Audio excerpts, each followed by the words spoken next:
After completing their earthly journey, human souls return to their place of origin. Researcher Stafford Betty examined numerous accounts from people who have left this world, along with their stories about the afterlife. He argues that traditional ideas about the existence of the beyond are long outdated. This other world isn't fiction, but a real realm featuring seas, valleys, cities, and homes, which largely mirrors our life on Earth. Stafford Betty, a professor of religious studies and author of many works on life after death, is convinced that the afterlife is much closer to reality than we tend to believe. In his book, Discovery of Life Beyond the Borders, he analyzes messages that he considers the most reliable contacts with inhabitants of that world. These details were passed on through individuals gifted with automatic writing. According to Betty, the picture of life beyond the grave emerging from these accounts inspires optimism, motivation, and a stronger faith in a brighter future. In his work, Betty describes 9 stories shared by residents of the afterlife. One of them comes from soldier Raymond, who died in 1915. His father, Oliver Lodge, was a renowned scientist, famous for his inventions in radio communication and highly respected in the scientific community. Before his son's tragic death, Oliver was interested in exploring unusual phenomena like telepathy and contact with the other world. However, many of his colleagues viewed these interests skeptically, seeing them as eccentric. Oliver's high authority in the scientific world helped him avoid criticism. The tragic loss of his son was a massive shock for Oliver Lodge. The scientist found comfort in the belief that Raymond's life continued beyond the physical world. This hope motivated him to pursue even more intensive searches for evidence of the soul's existence after death. During his research, Lodge met Catherine Kennedy, who, after losing her son Paul, discovered she had the ability for automatic writing. She claimed that thanks to this gift, she managed to connect with her deceased son. Although Oliver initially approached her claims with caution, he decided to use her help to receive a message from Raymond. The outcome exceeded all his expectations. In his book, Stafford Betty pays special attention to details that couldn't have been known beforehand. One such example was Raymond's story about his comrade in arms, which immediately intrigued Oliver. The scientist decided to verify the accuracy of this information and found that his son had indeed met this man shortly before his death. Though such a detail might seem insignificant, it held great importance, confirming that the messages truly came from Raymond and weren't products of imagination or auto-suggestion. Stafford Betty also cites other evidence supporting the authenticity of Raymond's transmissions. His messages included the names of his brothers, his exact birth date, and memories of songs that were especially dear to his father's heart. These specifics meant a lot to Oliver, reinforcing his belief in their credibility. For the broader public, however, the most striking aspects were the descriptions of the afterlife that Raymond conveyed through automatic writing. Raymond claimed that life in the other world is structured in levels corresponding to the soul's spiritual development. He himself was on the 3rd level. This world offers everyone opportunities for spiritual and intellectual growth necessary to advance to higher stages.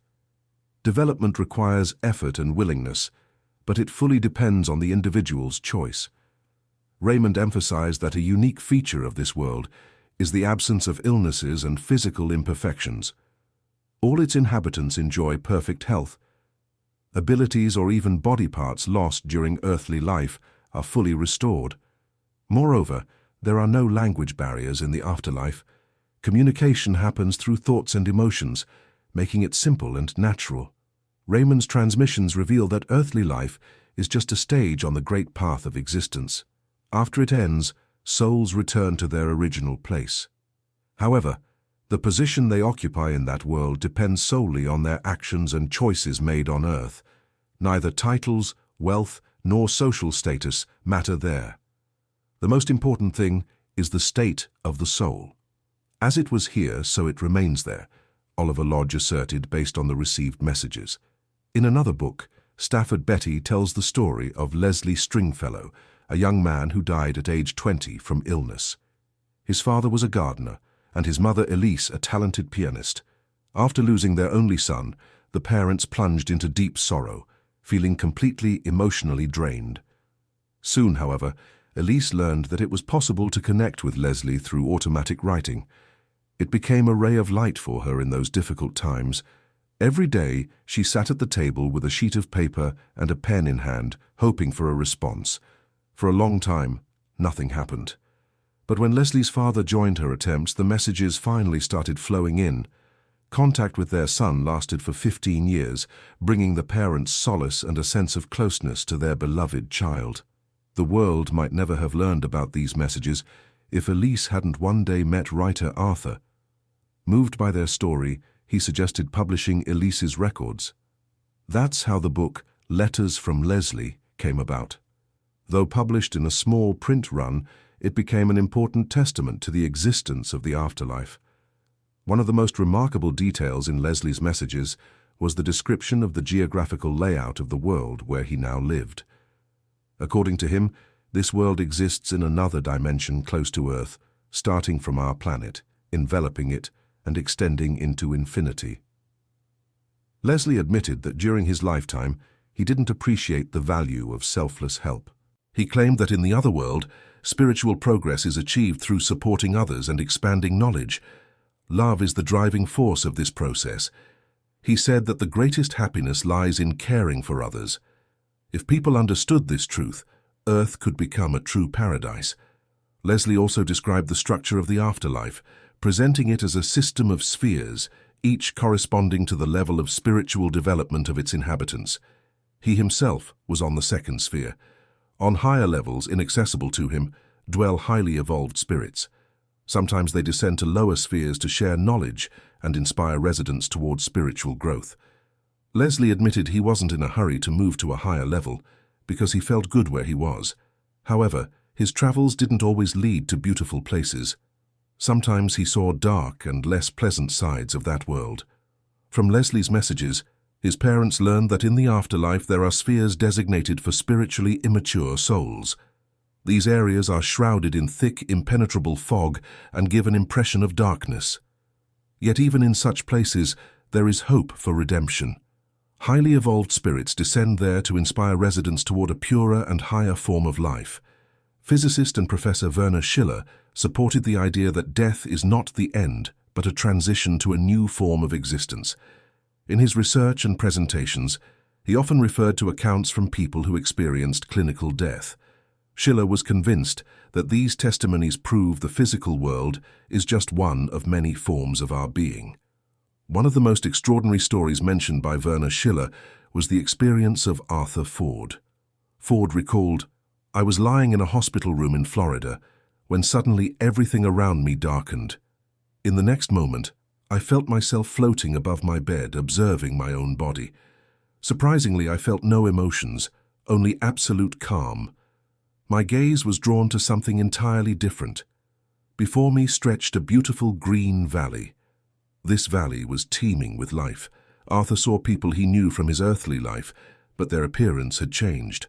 Some looked younger, and children who had passed away young appeared as adults. Not all the loved ones I wanted to meet were in that valley," Arthur continued. "Later I understood they were in lower spheres. Over time, the surrounding greenery began to fade, and he found himself in a huge building surrounded by beings he had never seen before. These beings discussed his life. One of them noted that Arthur hadn't fulfilled his destiny on Earth. I felt like I was participating in a trial, but no one made direct accusations against me," Ford recalled. "Suddenly, I realized I would be sent back. I didn't want to return to my body ravaged by illness and face earthly sufferings again. When the decision was made, Arthur felt a jerk and unexpectedly returned to his body, feeling its weight. This experience forever changed his perception of life and death, leaving an indelible mark on his consciousness." Werner Schiller, analyzing similar stories, noted that they might create a false impression that everyone who experiences clinical death encounters only peace and joy. In reality, such experiences aren't always pleasant. Some people on the border of life and death encounter terror and painful sensations. One such case is the story of art professor Howard Storm. Storm, who survived clinical death, recounted, "When I left my body, impenetrable darkness surrounded me. I heard voices calling me. They grew louder until they turned into sinister laughter. I realized I was in a dark place surrounded by hostile beings. These beings emanated evil energy, trying to dominate me. However, faith and inner understanding allowed me to return to life. This experience completely changed his worldview. Such stories remind us that death is not the end, but a transition to another world full of mysteries and possibilities. What it will be like for each of us depends on how we lived our earthly life. Share your comments. Do you believe in life after death? Like the video and subscribe to the channel so you don't miss more interesting stories. All the best and lots of luck.